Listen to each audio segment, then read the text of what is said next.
Здравствуйте, на телеканале «Новый век» программа «Вызов 112». В студии Сергей Хайдаров. И сегодня мы покажем, как раненый мужчина бегал по подъезду, заливая его кровью. Кровочки потеряли. Забиты. И расскажем всю предысторию. Он сейчас опять не будет шевелиться. Ты видишь, что ты творил, нет? Пьяный мужчина угнал детский самокат. Непонятный тип забрался к нам в подъезд и стащил наш самокат. Куда он смог на нем уехать? Украл детский самокат, в чем очень сильно раскаиваюсь.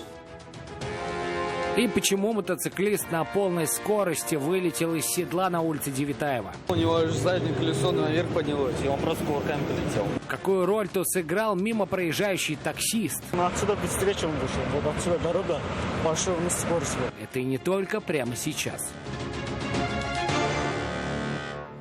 Мужчина получил ранение, бегает по подъезду, лестничная клетка в крови. Такое сообщение поступило в скорую помощь от жительницы одного из домов на улице Парковая в поселке Дербышки. Вместе с врачами на место происшествия приехали и полицейские. Информация о подобных ЧП поступает сразу во все оперативные службы. Одновременно с ними там была и Нафиса Минязова.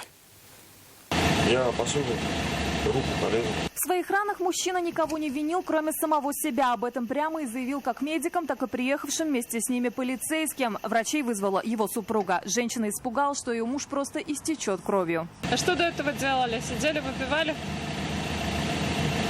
Нет. Нет? Смотрел «Дом-2». Дом-2? YouTube.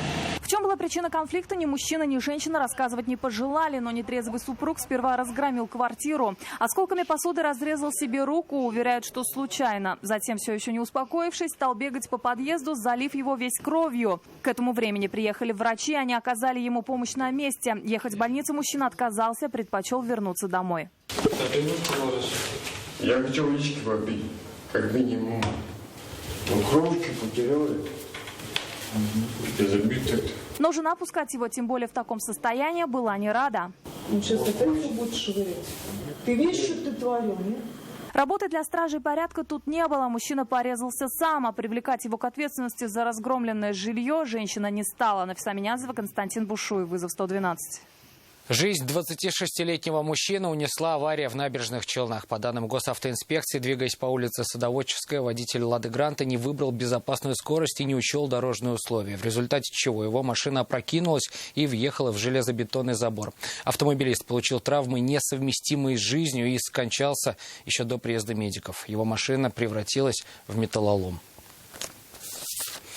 Мотоциклист упал с байка, пытаясь избежать столкновения с Kia Rio на улице Девятаева. По словам очевидцев, такси совершило сразу несколько неожиданных для остальных участников дорожного движения маневров и просто перегородило путь для мотоцикла. Однако водитель легковушки с мнением свидетелей не согласен. С места происшествия репортаж Вероники Гайнудиновой.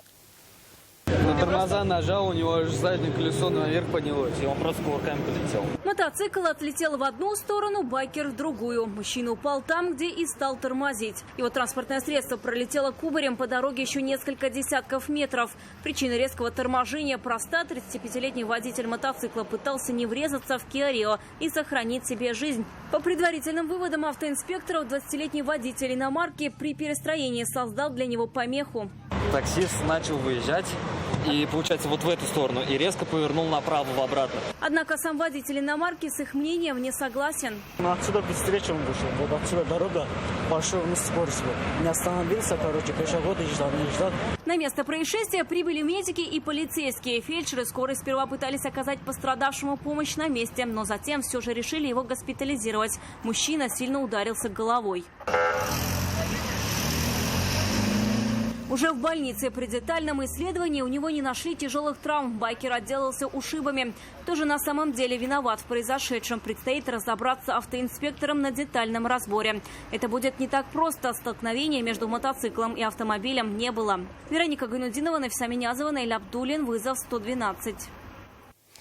А на перекрестке улиц Лесгафта и Чехова после наезда иномарки пострадал велосипедист. Мужчина пересекал проезжую часть, не сходя на землю. А водитель «Тойоты», как признался Наталье Мезиной, просто отвлекся и не заметил человека. Я отвлекся, поворачиваюсь, а он уже сам проезжал перекресток и бампер ударил на задним колесом. 51-летний водитель иномарки признался в том, что сбил велосипедиста, виноват сам, отвлекся и его не пропустил. Говорит, не ожидал, что на переходе кто-то появится. Если бы велосипедист спешился, то наезда бы не было. После удара в заднее колесо велосипедиста 41-летний мужчина упал на асфальт и ударился головой. На место тут же вызвали скорую помощь. Сам сел в скорую, поехал. То есть скорая помощь? Ушиб у него. Медики диагностировали у него ушиб мягких тканей височной области. Ответственность за произошедшее, вероятно, ляжет в том числе и на его плечи. Правила дорожного движения нарушили оба. Наталья Мизина, Нафиса Минязова, Константин Бушуев. Вызов 112. Крупная авария произошла этим утром в селе Усады в Лаишевском районе. На пересечении улиц ДСУ и Дорожный перекресток не поделили Toyota Corolla и микроавтобус Mercedes. Водитель легковушки выезжал со второстепенной дороги и не уступил путь фургону. Почему он не пропустил автомобиль, который прекрасно видел, у водителя спросил Айрат Назипов. Удар был достаточно сильным. Toyota врезалась прямо в бок микроавтобуса. Но повезло, пассажиров там не было. А водитель легковушки не получил серьезных травм. Молодой человек выезжал со второстепенной дороги на улице Дорожная. Мерседес при этом не пропустил. А вы не видели его, что ли? Видел? Я думал, тормозил вот здесь. Ага. И поехал. Водитель Мерседеса признал, что притормозил перед перекрестком, но сделал это не по своей прихоти, а потому что так требует правила движения и особенности этой дороги. Здесь же вон полицейский или это? Ага. Я его так тихонько краем проезжал, чтобы больно не прыгать, а он выезжал. Ущерб, нанесенный фургону, покроет страховая компания. Ремонт по предварительным оценкам владельца обойдется в 100 тысяч рублей. А вот восстанавливать Тойоту его водителю, скорее всего, придется за свой счет.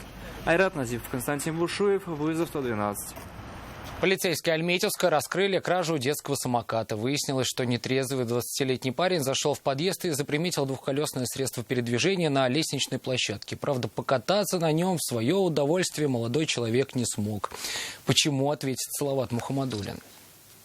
Непонятный тип забрался к нам в подъезд и стащил наш самокат. Как этот самый непонятный тип крал средства передвижения, зафиксировали камеры наблюдения. Вот молодой человек забирает детский самокат и уезжает на нем в неизвестном направлении. Узнав об угоне, 30-летняя женщина, настоящий владелец самоката, обратилась в полицию. Ущерб составил чуть меньше 3000 рублей. На место происшествия выехала следственно-оперативная группа. Полицейские в ходе оперативно-розыскных мероприятий установили причастность к совершению преступления 20-летнего жителя города, ранее привлекавшегося к уголовной ответственности. Задержанный во всем сознался. Мотивы преступления для него самого непонятны. Говорит, в ту ночь был сильно пьян, а самокат же выбросил в соседнем дворе. Он умудрился его разбить. Украл детский самокат, в чем очень сильно раскаиваюсь. Готов возместить ущерб данной семье. И хотел бы лично с ними увидеться и попросить прощения у их дочери. Потому что поступил действительно некрасиво по отношению к ней. Я вообще была приятно, честно говоря, удивлена, потому что, такая мелкая кража, самокат детский всего лишь. И его нашли, мы рады. По факту кражи проводится проверка. В ходе нее решится вопрос о возбуждении уголовного дела. Салават Мухаммадуллин, Айрат Назипов. Вызов 112. Мы продолжаем рассказывать о чрезвычайных происшествиях, которые оставили заметный след в столетней истории ТССР. 10 июня, ровно год назад, на пороховом заводе Казани произошел пожар. Огонь охватил кровлю производственного здания на площади 300 квадратных метров. В происшествии никто не пострадал. Чтобы справиться с возгоранием, огнеборцам потребовалось чуть больше часа. Предприятие выпускает порох с 1788 года. За последнее время на заводе произошло несколько крупных ЧП. 4 года назад пожар унес жизнь 26-летней девушки, а год спустя во время тушения огня погиб пожарный. Это все, о чем успели вам рассказать. В студии был Сергей Хайдаров. До встречи. И не бросайте вызов судьбе. Вдруг она его примет.